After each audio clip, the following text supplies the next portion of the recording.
out of the close vicinity with no visible source. We eliminated the possibility of lights from the road, lights in our flashlights, camera flashes, what have you. Yeah. But these were all very interesting. This was a very interesting phenomenon happening right there. And that's pretty much the biggest thing, just these flashes of white light. And as the night went on, it almost got it created a rather playful atmosphere. It just felt I was more comfortable with the whole situation after that. A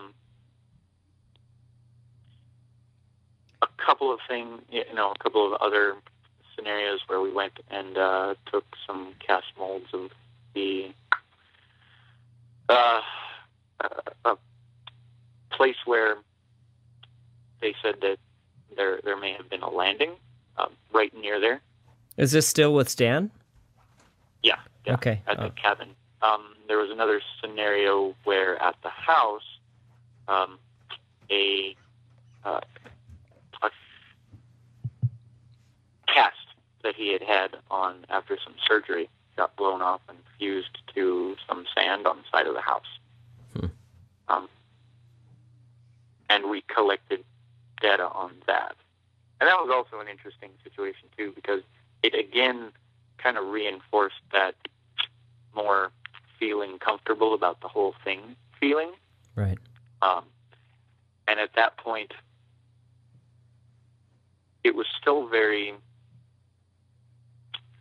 while it was still fresh and exciting, I personally had a lot of concerns about, I guess, the danger of the situation. Not to be a fearmonger of any kind, but I had definitely felt nervous about the whole scenario, just because of the amount of physical evidence that was coming, and the fact that I knew, I knew what these things were capable of. So I wasn't really all that comfortable with it. These scenarios helped me to become a little more comfortable with it at the time. But unfortunately, as time progressed, I started noticing some things about the whole case that just made me a bit uneasy. And Alejandro and I actually have had numerous debates about it, and I think we're in different places about the whole situation at this point. Yeah, well now, Alejandro was quite nervous too, though, wasn't he? In the beginning. He has had, he was. I think he said the first night that he spent the night over at his house, he said he was very freaked out. He heard what sounded like little tapping, like tapping on the roof. And yeah, he didn't really sleep his first night either. And he had some encounters where I wasn't present, where there were some pretty intense things going on, and that's the closest I've ever seen him come to being really uncomfortable. Wow. Like, we've been out in the field, and a number of, we've been out there looking for Bigfoot, out the UFO Watchtower. We've been in the thick of things, ghost hunts, whatever. And we've got pretty thick skin. Right. But there's definitely some things that still push the limit. And that's one of them. Wow. So are you planning on going to Joshua Tree in June to contact in the desert to talk with Stan again? No. No. Actually, my girlfriend and I are actually going to head out into Illinois. Cool. So we've got a situation where we're going to live and work on a farm. Nice. Good for you. Which is closer to some of her family members. So I thought you were going to say elope You're going to elope. This is like exclusive Cordova news. No, I guess if that's kind of already going on. If that's the case. Cool.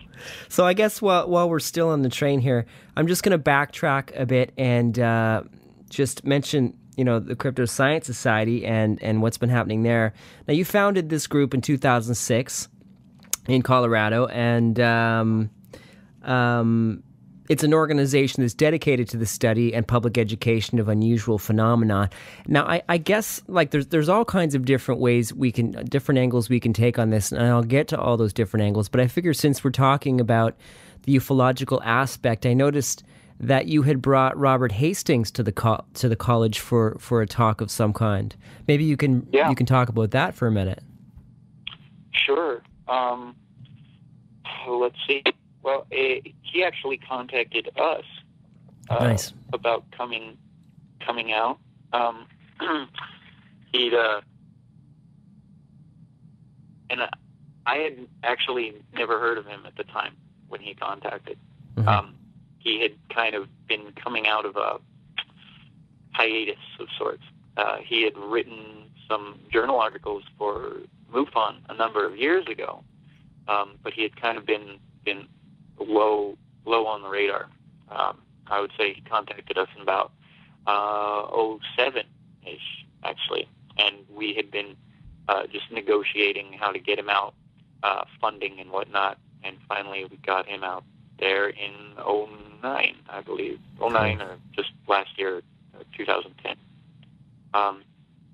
It was one of the, it was a really good draw. I think pulled in about 300 or so people, nice. Which is pretty impressive for an on-campus event of that nature. Usually, you might get lucky unless it's somebody really, really famous, like the Ghost Hunters, I guess.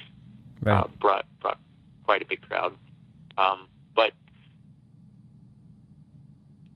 the typical on-campus event usually only draws about maybe 200 if you're lucky, and this was easily 300 plus. That's a pretty good number. I'll tell you why, because we had a UFO conference here a few years back at St. Mary's University, and Stanton Friedman, I think Nick Redfern was here, and guy who does Black Vault Radio, or I can't remember. Anyway, there was a bunch of speakers. John Greenwald. Right. And a few others, and it was a 2-day event. And Jason, I'm not kidding you. There was probably about 30 people there.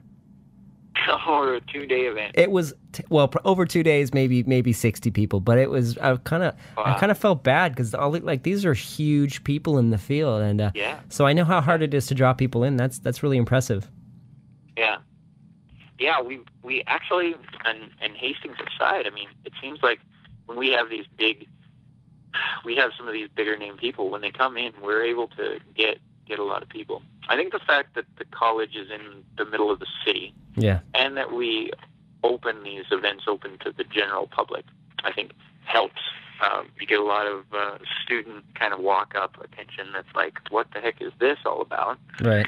Come in and check it out. Plus, you've got the people in the know, and you've got people who come in from out of town.